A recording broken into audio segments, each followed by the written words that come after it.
Monday mini vlog ఇది. So get ready with me అయితే shoot చేసి పెట్టాను కదా. సో ఇంకా గుడికైతే స్టార్ట్ అయిపోతున్నాను. దానికన్నా ముందు ఇంట్లో పూజ అది చేసుకొని బుట్ట తయారు చేసుకుంటున్నా.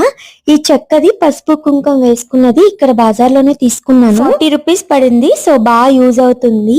చపాతీ పిండి కలిపి దాంతోనే దీపం తయారు చేసుకుని నేతి దీపం వెలిగిస్తున్నాను కదా శివాలయంలో. ఇంకా ఇంటి దగ్గర కూడా దీపారాధన చేసుకుని స్టార్ట్ అయిపోయాము. కాలనీ లోపలే గుడి. సో పెద్దగా డిస్టెన్స్ ఏమి ఉండదు, వాకబుల్లే. కానీ మేము అప్పటికే లేట్ అయిపోయాము వీడియో షూట్స్ చేస్తున్నా అని. సో ఇంకా బండి మీద వెళ్ళిపోయాం. చాలా ప్రశాంతంగా ఉంటది, పెద్దగా ఉంటది. అండ్ మోర్ ఓవర్ ఇక్కడైతే అసలు పంతులు ఏమి ఉండరు. మనమే లోపలికి గర్భగుడిలోకి వెళ్ళి పూజది కూడా చేసుకోవచ్చు. సో అది బాగా అనిపిస్తది ఇక్కడ. ఇంకా నేను ముగ్గురు వేసి దీపం వెలిగించుకొని పూజ చేసుకున్నాను. ఇంకా కూడా బుద్ధిగా భజన చేసింది. ఇంకా మేము ప్రదక్షిణాలు చేసి ఇంటికైతే వచ్చేసాము. వీడియో నచ్చితే